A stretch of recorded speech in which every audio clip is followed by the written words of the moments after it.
Alô, olá, alô, vai tudo bem? Bem-vindos ao Café com Crime, o podcast onde você pode ser o aficionado por crimes reais que você é, sem julgamentos. Eu sou a Esté Zorubi, ou Dona Café, como preferir, e hoje, minha gente, hoje eu vou contar um caso que parece muito outro caso, mas não é uma cópia do caso com o qual ele parece, e sim o precursor do rolê todo. Ficou meio confuso, né? Mas deixa eu explicar. Eu vou contar para vocês de um caso que de uns tempos pra cá ficou conhecido como a Richthofen de Santos, uma referência a Suzanne von Richthofen e o crime que ela cometeu de assassinar os pais na sua casa, que alguns chamam de mansão, aqui em São Paulo, na capital.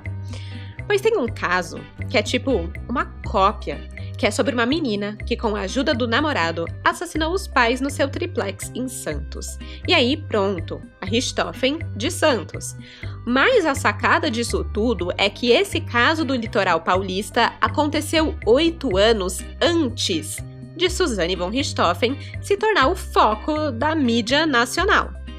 Para quem conhece o crime que aconteceu em Santos em 1994, fica até parecendo que Suzanne foi uma imitona.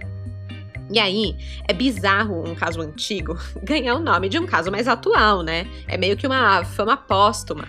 É tipo quando o irmão mais velho faz alguma coisa e aí alguém fala: "Nossa, você é tão parecido com seu irmão caçula." Tipo, não, eu vim antes, ele que se parece comigo, do que você tá falando? Isso aconteceu muito comigo e com a minha irmã, gente. Falam que a gente é igual direto, mas falam que eu sou igual a ela, sendo que eu sou 7 anos mais velha. E eu fico, como pode? Não aceito. Zoeira, beijo, Paulinha, saudades. Bom, o crime de Andréia Gomes Pereira do Amaral e o seu namorado Daniel, sim, gente, até o nome do namorado era igual. Ai, vocês vão ver, tem muita coisa igual o da Suzy, mas tem muita coisa diferente também. É intrigante. Enfim, esse caso foi uma bela indicação da crimiseira @Aline Ionta. Aline, valeu demais por resgatar esse caso de 94. Eu vou aproveitar que eu assisti os 2 filmes da Suzanne, que saiu no Amazon Prime, A Menina que Matou os Pais e O Menino que Matou Meus Pais, porque a informação do caso Richthofen tá aqui fresquinha na cabeça e aí dá pra comparar melhor com o caso da Andréia Amaral. E tudo bem, né? Filme é filme, não é um documentário exato do caso. Mas foi escrito, né? Esses 2 filmes foram escritos pela Ilana Casoy, que foi criminóloga no caso da Suzanne. Então, né? Fontes concretas. O filme, aliás, foi baseado diretamente nos depoimentos do Daniel Cravinhos e da Suzanne. Os 2 mentiram horrores, né? Tanto que a Suzanne tá parecendo uma sonsa no filme, de tão inocentezinha, princesinha da Disney que ela tentou se fazer. Elas fazendo de princesa indefesa e ele de príncipe encantado, né? Que também não era nada disso. Mas enfim, né, minha gente? Quem não viu o filme, veja. Assim, eu confesso que da parte cinematográfica mesmo, eu achei até que mais ou menos. Mas vale realmente por essa perspectiva da história, a atuação também tá bem legal. E, pra quem tem a curiosidade de saber como tá a cena do crime hoje, né, a casa dos Richthofen, eu passei lá na frente no meu turismo crimiseiro e fiz esse registro pra vocês lá no Instagram, o @café com crime. Tá salvo nos destaques, o turismo crimiseiro, dá uma olhadinha lá. Tá, eu tô falando mais que a boca, mas é que o assunto aqui tá extenso hoje, eu espero que esse episódio não fique muito gigantesco. Mas, antes de começar a história, vocês sabem que eu preciso falar dela, né? Da plataforma que paga os podcasters a cada play. Orelo. Ai, gente, eu sempre falo, porque, sério, vocês não sabem o quanto ajuda os podcasters quando vocês escutam o episódio lá na Orelo. Então, baixe o aplicativo e faz esse favorzão pra nós. Para quem quer apoiar o podcast financeiramente e se tornar um crimiseiro oficial, você também pode fazer isso pela Orelo. E a parte mais legal é que quem apoia o Café com Crime tem acesso a conteúdos exclusivos lá na plataforma mesmo. Você acessa a Orelo e vai ver que alguns episódios vão se desbloquear para você que apoia. Tem um episódio exclusivo para apoiadores por mês. Então, se você quer mais café e mais crime, é só apoiar que vai estar lá para você. E obrigada a todos os crimezeiros que apoiam, vocês são demais. E com esse recadinho supimpa, acho que tá na hora. Bora começar do começo?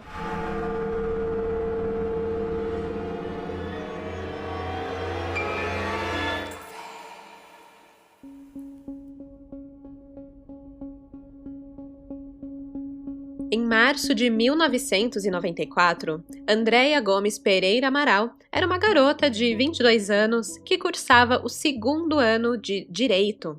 A sua paixão no curso eram duas, as áreas civil e criminal. Era com isso que ela queria atuar ao passar na OAB. Mas enquanto não chegava lá, Andréia passava suas horas livres cuidando do seu irmão caçula, o Rodrigo, que tinha apenas 1 aninho de idade. A sua mãe, a Deolinda Pereira Gomes, havia tido uma gravidez tardia, aos 41 anos, mas Andréia adorava a ideia de ter um bebê em casa.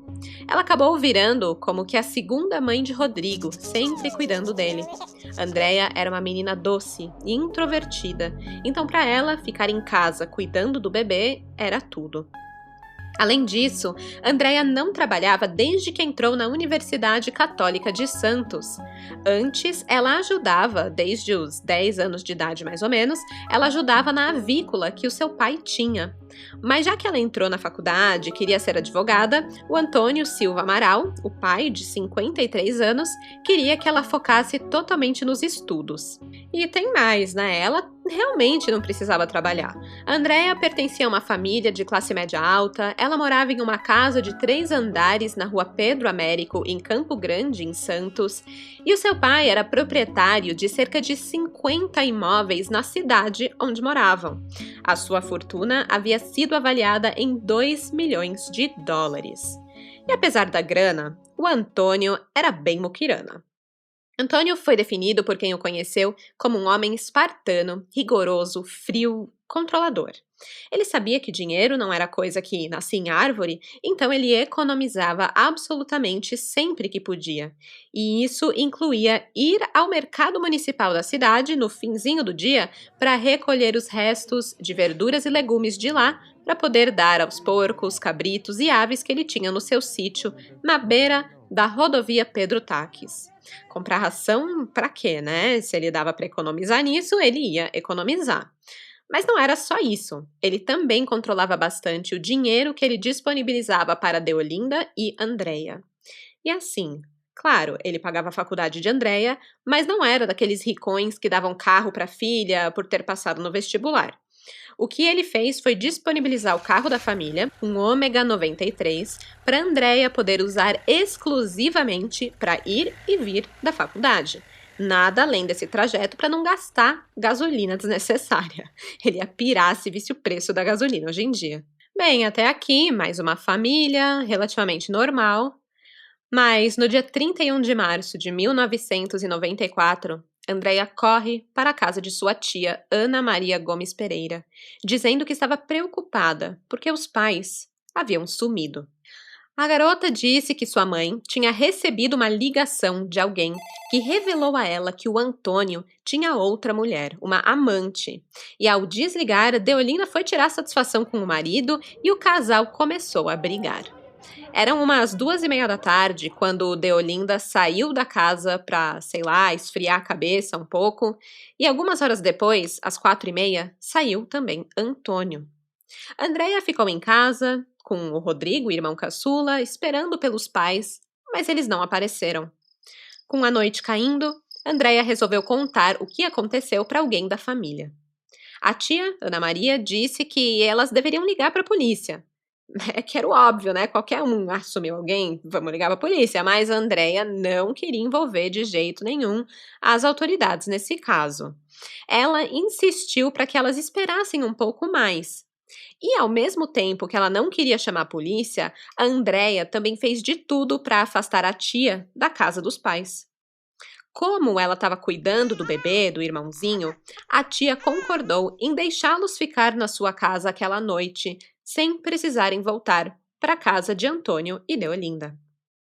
Só no dia seguinte, depois de muita insistência, Ana Maria conseguiu fazer com que Andréia a acompanhasse à sua casa, o seu triplex. Chegando lá, entraram e o primeiro andar parecia normal. Subindo as escadas, Ana Maria caminhou por todos os cômodos e nada, até que chegou ao 3º andar da casa, onde era o quarto do casal. Foi o colchão da cama que entregou o crime. Ele estava completamente lavado de sangue. Então, Ana Maria resolveu chamar a polícia para investigar o que tinha acontecido. Na delegacia, no dia 1º de abril, Andréia conta a sua versão da história, que depois da briga entre sua mãe e o pai, Antônio tinha matado Deolinda e fugido, levando o corpo da esposa consigo. Os tios que a acompanhavam na delegacia acreditaram na sua história. Agora, só faltava convencer a polícia.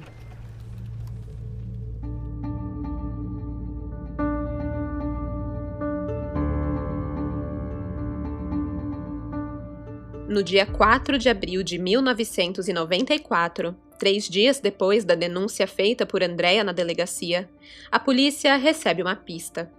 Um telefonema anônimo, acreditam que foi um vizinho de Andréia, informou à polícia que tinha visto o namorado de Andréia, chamado Daniel, dirigindo o Ômega 93 da família nos dias que se seguiram ao crime.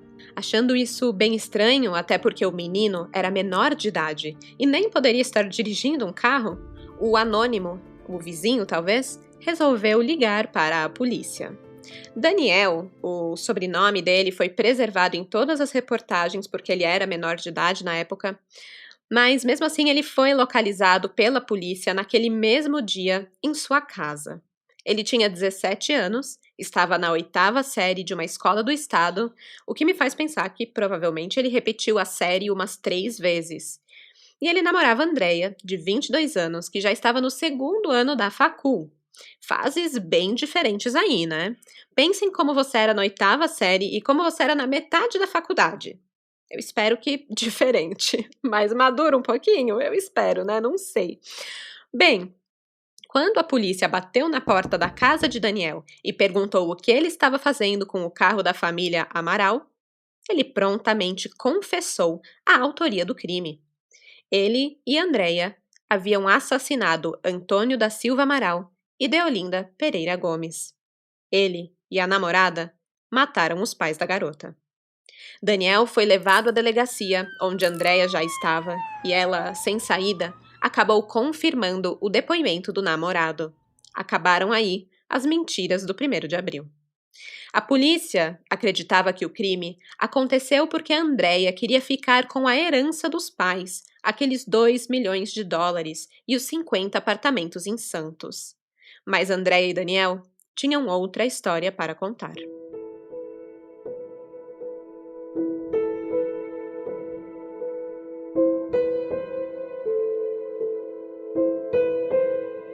Em seus depoimentos ao delegado Cássio Luiz Guimarães Nogueira, os dois disseram que Andréia era muito maltratada em casa pelo pai, além de que o seu Antônio não aprovava o namoro e tinha exigido o término de Andréia e Daniel. Tudo isso, junto e misturado, é o que teria motivado o casal a cometer o crime. Só que, digamos que tudo parecia meio precipitado demais. Porque o namoro de Andréia e Daniel não tinha completado nem 3 meses, quando os dois começaram a planejar como iriam eliminar Antônio de suas vidas, como forma ali de solucionar os problemas de relacionamento, tanto entre pai e filha, como entre eles, o casal de namorados de alguns pouquíssimos meses. E mais, Andréia ofereceu $3.000 para que Daniel a ajudasse nesse crime. No fim das contas, tinha dinheiro envolvido, sim. E como seria essa eliminação? Bem, para eles não tinha outra saída a não ser a morte. A ideia inicial da Andréia foi forjar um latrocínio. E apesar dela estar planejando tudo, ela avisou Daniel de antemão que ela não queria estar presente na hora do crime. A proposta do latrocínio, entretanto, ela não foi muito bem aceita por Daniel, que disse que a polícia chegaria neles com facilidade. Por isso, ele propôs uma execução a tiros, direto e reto. E Andréia topou. Ficou sob a responsabilidade da estudante de direito conseguir a arma. Para isso, ela recorreu a um ex-namorado, Rômulo Arnaud, que possuía um revólver calibre 38. O Rômulo concordou em emprestar a arma em troca de 100 cruzeiros, lá na moeda da época. E como a Andrea não queria pegar na arma, ela pediu para que Rômulo entregasse o revólver diretamente a Daniel. É ligeira, né? Ela estava ali tentando de todos os jeitos não estar envolvida, apesar de todo o seu envolvimento. Não queria estar na cena do crime, não queria pegar na arma. Mas bizarro, né? Envolver o ex-namorado num crime para você poder ficar com o seu atual namorado. Enfim. Resolvido essa questão de como ia ser feito o crime, os assassinos agora se preocupavam com o barulho dos disparos. Eles achavam, e com razão, que poderia despertar a atenção da vizinhança. Então, o Daniel pensou em fabricar um silenciador caseiro, mas esse projeto DIY aí não deu muito certo. Por isso, eles acabaram desistindo de usar a arma e optaram por utilizar uma faca para cometer o homicídio. Marcaram uma data: sábado, 26 de março de 1994. Para que as vítimas não tivessem como reagir, o casal combinou que Andrea ia colocar gotas de diazepam, é um calmante bem forte, na cerveja do pai e no café da mãe. Assim, os dois estariam dormindo que nem uma pedra no momento do crime. E assim foi. Tudo teria saído como planejado, se Antônio não tivesse acordado às 9 da noite, bem antes do horário marcado. Ao ver o pai acordado, a Andrea corre até a janela e avisa o Daniel, que estava lá embaixo no portão esperando para entrar, que a operação estava cancelada. Aborta a missão. Mas claro que não o plano completo, o plano deveria continuar. Então, eles agendam uma nova data. Terça-feira, dia 29 de março de 1994.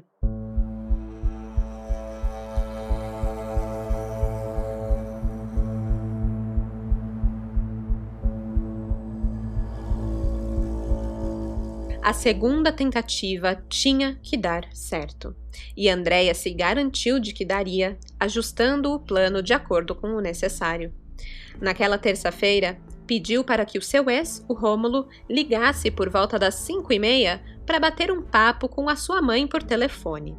Assim, a Deolinda ficaria distraída por tempo suficiente, dando a oportunidade de Daniel entrar na casa e se esconder embaixo da cama de Andrea, sem ninguém perceber. Assim, eles não iam correr o risco de Daniel ficar lá fora esperando e de acontecer algum imprevisto dentro da casa que Andrea não conseguisse lidar sozinha. Tudo seria mais rápido, mais eficiente. E assim foi feito. Enquanto o Daniel se escondia embaixo da cama da namorada, Andrea fez a sua parte. Pingou o calmante na bebida da sua mãe. Mas ela não chegou a pingar na do pai. Acontece que naquela noite, o Antônio e a Deolinda tinham brigado, uma discussão feia, e Antônio, esgotado e querendo ficar sozinho, foi deitar mais cedo no seu quarto. Logo, ele dormiu profundamente, roncando em um volume que a casa inteira podia escutar.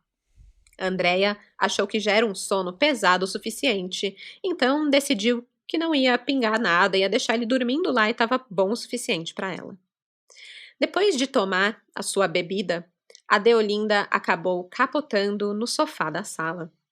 O plano de Andrea era que a mãe dormisse profundamente e não testemunhasse o que estava por vir, o assassinato de seu marido.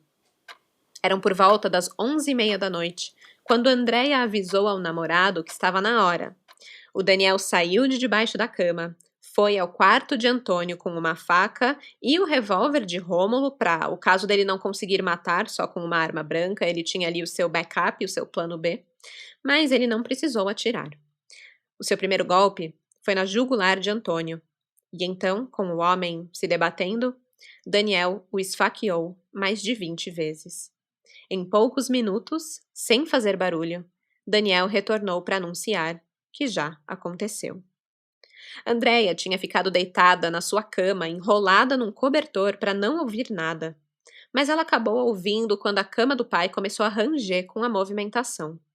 Ao depor, ela contou à polícia que naquele momento, abre aspas, eu não acreditava muito em tudo aquilo. Fecha aspas. Quando Daniel retornou para o seu quarto, ele estava todo suado, sujo e sem camiseta. Ela perguntou se o pai estava morto e ele respondeu, abre aspas, tá, Você quer ver? Fecha aspas. Andréia disse que não. Em seguida, ao descer a escada em direção à sala, o Daniel comentou com a namorada que não tinha como justificar para Deolinda a enorme quantidade de sangue espalhada na cama do casal, e que por isso ela deveria ser morta também.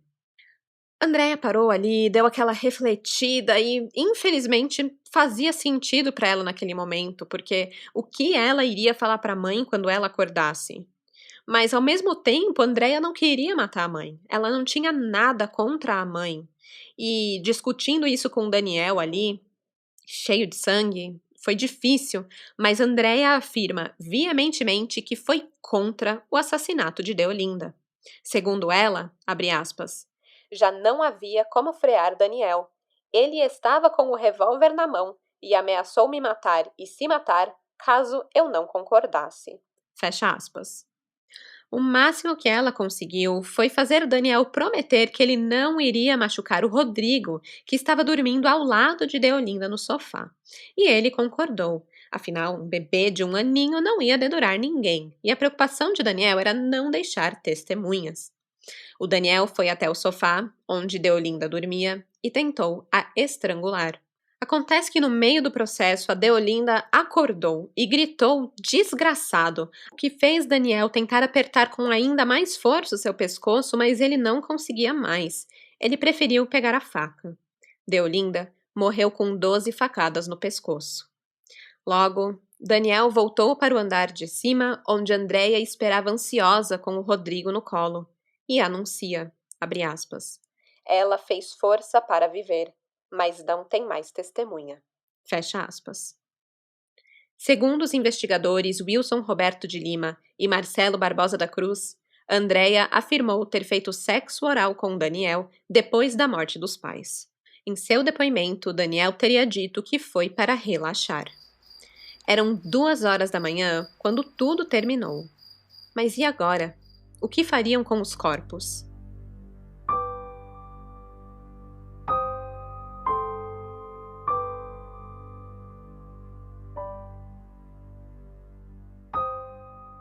Daniel contou que queria esquartejar os corpos para facilitar a ocultação, mas depois de muito esforço, conseguiu tirar apenas uma das pernas de Deolinda.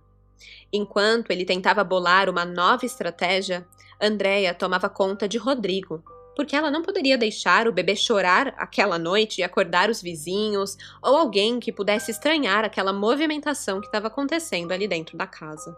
Essa noite precisava passar despercebida. Então, Daniel foi buscar ajuda. Ele pegou o carro de Antônio e foi ao encontro de 2 amigos, o Adilson e Marco Oliveira. É aquele tipo de amigo que te ajuda a esconder corpos de madrugada, sabe? Ou seja, não devem ser muito bons amigos, mas enfim. Mesmo com os 2, que também eram menores de idade, Daniel disse que precisaria de mais gente para dar um jeito em 2 corpos. Por isso, sugeriu que Andréia pedisse ajuda de Rômulo, o ex-namorado que forneceu a arma. Cara, ela conseguiu juntar ex e atual para cometer um crime, né? Como pode? Eu fico chocada com isso ainda. Bom, no dia seguinte, dia 30 de março, Andréia vai até a casa do ex-namorado com o ômega de seu pai e levou ele até a padaria suíça onde se encontraram com Daniel. Aí, o novinho explicou o plano e Rômulo disse que não queria participação naquilo de jeito nenhum, para manterem ele fora dessa treta. Então, sem ter essa ajuda extra que eles estavam esperando, Daniel, Adilson e Marco tiveram que dar conta dos cadáveres sozinhos. Eles embrulharam os corpos em sacos de lixo que Andréia disponibilizou e trancaram os cadáveres em um quarto no primeiro andar.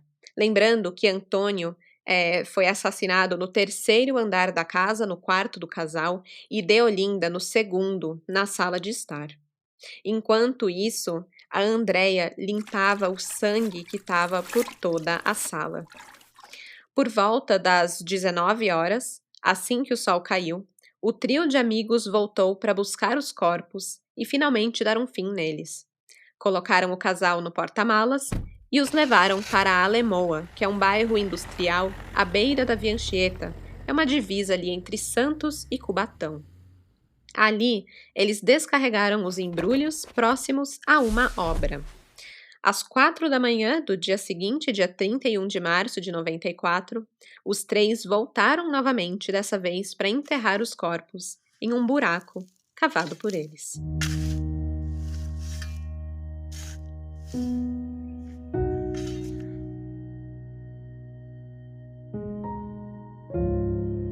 No dia 3 de abril de 1994, a polícia de Santos decretou a prisão temporária por 5 dias da estudante Andréia Gomes Pereira Amaral. Ela foi levada para o presídio feminino de Santos, enquanto Daniel foi encaminhado para o juizado de menores.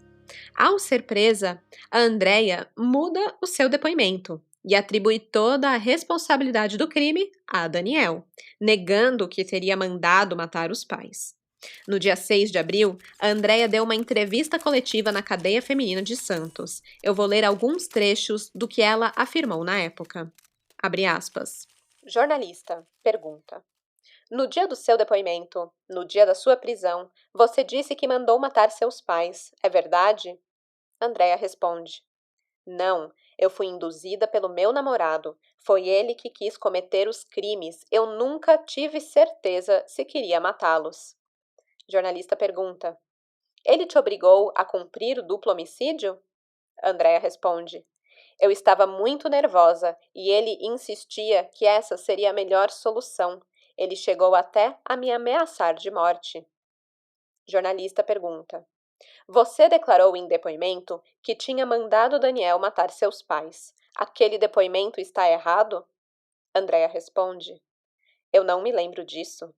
A verdade é que ele me levou a aceitar a ideia do crime. Jornalista pergunta. Como era o seu relacionamento com seus pais? Andréia responde. Ele era uma pessoa muito violenta. Por 2 vezes, quando eu tinha 15 e 17 anos, fui estuprada por ele. Aos 18 anos, fiquei grávida de um namorado. Quando ele soube, me deu uma surra e eu abortei no banheiro da minha casa. Jornalista pergunta. Seu pai era violento com a sua mãe? Andréia responde. Ele era uma pessoa muito fria com ela, mas nunca houve agressões. Jornalista pergunta. É verdade que você praticou sexo oral com seu namorado depois que ele matou seus pais? Andréia responde. Isso nunca ocorreu. Ele mentiu na polícia. Jornalista pergunta. O que te levou a pensar em matar seus pais? Andréia responde. Na verdade, eu cheguei a pensar em matar o meu pai, nunca a minha mãe. O motivo é que ele era uma pessoa muito ruim. A minha vida era um inferno. Jornalista pergunta. Mas ele pagava sua faculdade e havia lhe dado um carro, Ômega 93, de presente? Andréia responde. A faculdade estava com mensalidades atrasadas desde o ano passado e este ano ele não me deu dinheiro para a rematrícula. O carro eu só usava quando ele deixava. Jornalista pergunta. Você, há cerca de 1 mês, adquiriu um revólver para matar o seu pai, como declarou o seu ex-namorado, Rômulo Arnold, que lhe vendeu a arma por 100 mil cruzeiros, não? Andréia responde. Eu cheguei a pedir a ele uma arma emprestada. Na ocasião, eu estava muito abalada com o tratamento que ele me dava, mas eu não pedi para comprar a arma. Jornalista pergunta. Mas Rômulo disse em depoimento que você comprou e pagou a arma, que teria sido dada a Daniel para cometer o crime. Andréia responde. Isso não aconteceu. Apesar da tentativa de tirar o seu da reta, logo Andréia confessou a sua participação na morte do pai, sempre alegando abusos que sofria por parte dele. Ela não admitiu o assassinato da mãe. Segundo Andréia, o seu namorado havia esfaqueado Deolinda por conta própria.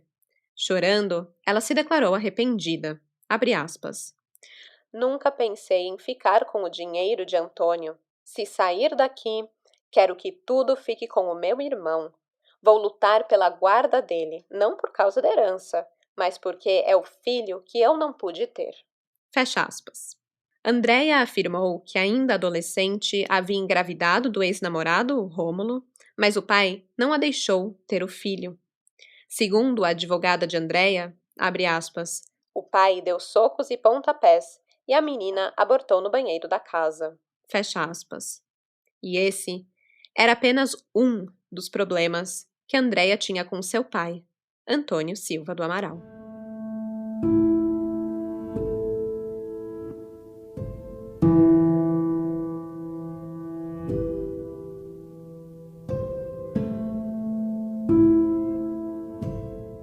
Em juízo, Andréia declarou que o seu pai a havia estuprado 2 vezes, uma quando ainda era virgem aos 15 anos e outra aos 17, e que ele não a olhava como filha, mas como mulher. Disse ainda que Antônio tratava mal a sua mãe, que a acusava de ter um amante e que suspeitava até que o filho deles, o Rodrigo, fosse de outro. Andréia afirmou também que o pai mantinha um caso extraconjugal com uma senhora que já era avó, chamada Carminda. E ainda disse que não era segredo nenhum, todo mundo sabia. E mais, Antônio também tinha um filho com uma funcionária da Avícola, a empresa da família. Andréia ainda fez outra revelação. Havia mais um corpo na casa que ninguém sabia. Mas isso não era uma confissão, e sim uma acusação contra o seu pai, Antônio. Andréia explicou que há 7 meses a sua mãe deu luz a um filho prematuro na sala de visitas, mas o pai esganou a criança na hora e depois o teria enterrado no jardim de casa.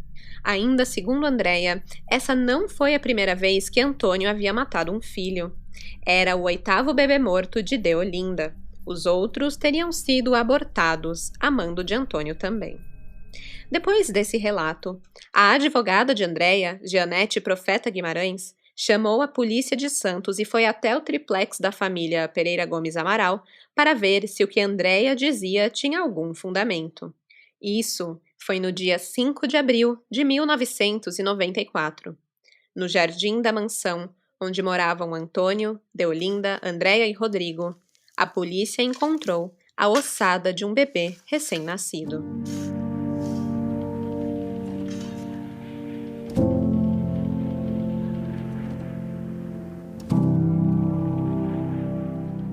Em agosto de 1995, Andréia Gomes Pereira Amaral foi condenada a 25 anos de prisão por homicídio duplamente qualificado, motivo torpe e meio que impossibilitou a defesa das vítimas. Os trabalhos do júri levaram 25 horas e, mesmo assim, o público não saiu da sala de execuções criminais do fórum. Houve até um princípio ali de tumulto do lado de fora, quando os agentes de segurança tentaram barrar a entrada de pessoas que queriam ouvir os advogados de defesa da estudante. O promotor Otávio Borba de Vasconcelos Filho sustentou a tese do duplo homicídio por motivo torpe, com a ocultação dos cadáveres, contestando as argumentações da defesa, que tentou transformar as vítimas, sobretudo o pai, o Antônio da Silva Amaral, em réu. As acusações contra ele não foram sustentadas porque não tinha, basicamente, como provar que tudo o que Andréia disse contra ele era verdade. E até o corpo do recém-nascido, ok, ele estava lá, mas quem matou? Quem enterrou? O que aconteceu? Só tinha a palavra de Andréia. E aí que nada. Acabou que ficou por isso mesmo. O promotor também debateu as afirmações da Andréia de que o pai a deixava sem dinheiro até para a faculdade, que era um panduro, um muquirana, etc. E ele fez isso dizendo, abre aspas, como então justificar o fato de a moça ter pago 100 cruzeiros para a compra do revólver que seria utilizado no crime? Fecha aspas. Ou seja, acesso a dinheiro ela tinha sim. Em março de 1996, Andréia recorreu essa condenação. Na abertura da sessão do júri, ela acabou entrando em contradição. Ela afirmou que não queria matar os pais e disse que não havia dado sonífero para eles. No depoimento anterior, Andréia tinha declarado que a sua intenção era matar só o pai e que ela tinha dado sonífero para os dois. Então, o juiz argumentou que o exame do corpo de delito do cadáver havia constatado a presença do remédio nos corpos, sim. O advogado de defesa, o José Carlos Fernandes e Fernandes, ele estava tentando defender a tese de que a Andréia foi vítima de coação moral irresistível por parte do namorado. Mas o promotor não se conformou com esse segundo julgamento, achou que estava tudo muito. Pegou a Andréia ali na mentira, não aceitou essa teoria do advogado de defesa, e assim ele pediu para o corpo de jurados manterem a decisão do júri anterior, que tinha condenado Andréia por 7 votos a 0. E foi isso mesmo, né? A condenação aconteceu novamente, dando aí a Andréia 25 anos de prisão. O Daniel, por sua vez, ele não foi julgado. E não porque ele era menor de idade, mas porque ele simplesmente desapareceu.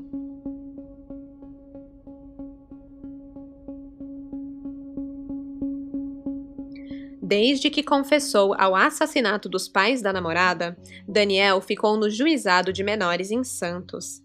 Dizem que ele seria transferido para uma cela individual porque ele apresentava ter distúrbios mentais. Mas isso nem chegou a acontecer porque, bom, antes mesmo do julgamento de Andréia, ele já tinha fugido de lá. A suspeita é de que ele teria ido para Israel. E o pior é que a polícia acabou descobrindo que esse não foi o primeiro assassinato cometido por Daniel. Ele já tinha matado antes, matou um mendigo a facadas. A mesma tática que ele utilizou para eliminar Antônio e Deolinda.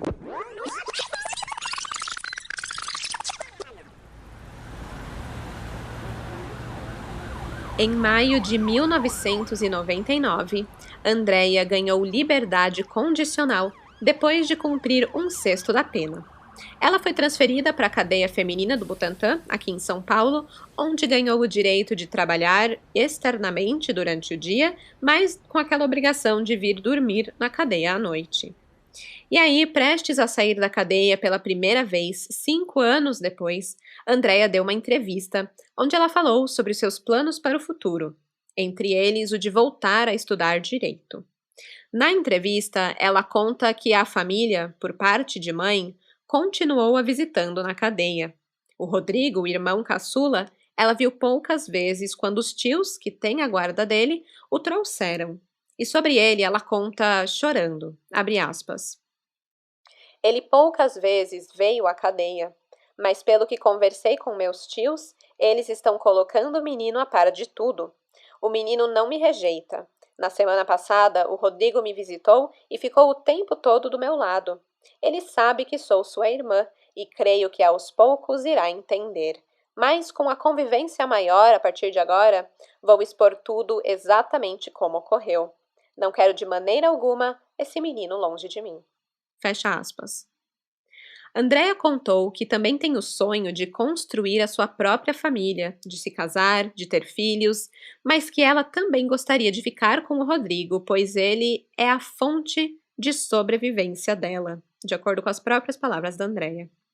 Quando perguntaram sobre os crimes que ela cometeu, Andréia respondeu, abre aspas, eu fui condenada por ter mandado matar pai e mãe. Eu sempre fui reconfessa do homicídio do meu pai, mas nunca da morte de minha mãe, porque não era esse o meu objetivo. Continuo lutando na justiça para provar que não era o meu objetivo a morte da minha mãe. Meu advogado tenta conseguir uma revisão criminal para eu ser inocentada da morte da minha mãe. Mas quero deixar claro que, apesar de ser reconfessa da morte do meu pai, estou arrependida por este crime, embora o arrependimento não mude a sentença. Fecha aspas. O semiaberto de Andréia não durou muito tempo. Em agosto de 2000, ela recebeu permissão para passar o fim de semana do Dia dos Pais com a família. Mas ela não se reapresentou na cadeia. Simplesmente sumiu. A partir daí, foi considerada foragida da justiça. Meses depois, ela se envolveu em um caso de estelionato e foi autuada em flagrante. Na polícia, descobriram que ela estava foragida e a encaminharam de volta para a penitenciária. Com isso, ela perdeu o direito ao regime semiaberto, quando restavam apenas 13 meses para que fosse para o aberto. Ela cumpriu o resto da sua pena em regime fechado. O seu advogado, na época, alegou que ela não queria retornar para a prisão porque ela tinha sofrido coações e ameaças das outras presas, que chegaram a tatuar à força em seu braço as palavras assassina de pai e mãe. Tipo aquele ladrão lá que tatuaram na testa dele, né? Eu sou ladrão e vacilão. Fizeram tipo isso com a Andrea, assassina de pai e mãe. Mas é aquela coisa, sempre tem um outro lado da história. Um outro ex-defensor de Andrea afirmou que não teve nada disso de coações e ameaças na prisão, não. Que, na verdade, Andrea se entrosou muito bem no ambiente da cadeia, a ponto de ter se envolvido afetivamente com uma detenta. A real é que talvez a gente nunca saiba, mas o fato dela não ter voltado para a cadeia e se envolvido em outro crime só mostra que talvez ela realmente não tinha a melhor das intenções. Hoje, Andrea está livre. Ela foi libertada em 2008. Desde então, ela vive isolada da família. No inventário, ela perdeu todo o direito ao que era do pai, por ser considerada o que na justiça classificam de herdeira indigna. E o irmão, o Rodrigo, que hoje tem os seus 28 anos, ele não quer saber dela.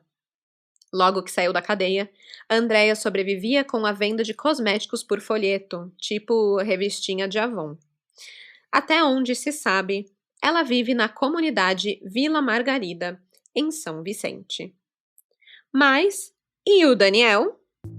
Pois é, eu mesma não fiquei conformada que o cara simplesmente evaporou em Israel, né? Então, eu dei aquela fuçada. Bem, oficialmente, até onde eu consegui encontrar, ele continua foragido. Ele nunca voltou para a FEBEM, na época era o juizado de menores, e ele também nunca pagou pelos crimes que cometeu. Mas achei uma informação nova sobre ele no Diário Oficial de São Paulo de abril de 2017. Ali consta que Daniel estava com o IPVA de 2015 da sua moto vencida. O local indicado é Limeira, interior de São Paulo. Então acho que aquela história dele ter fugido para Israel não deve ter rolado, ou, se por um acaso realmente rolou, ele acabou voltando para o Brasil algum tempo depois. Talvez completou a maioridade lá, para ele não precisar pagar nada quando voltasse aqui, não sei. Mas ao que me parece, ele voltou para o Brasil, virou motoqueiro, não pagou o IPVA, e o nome dele acabou aparecendo no Diário Oficial 4 anos atrás. E é isso, nada mais.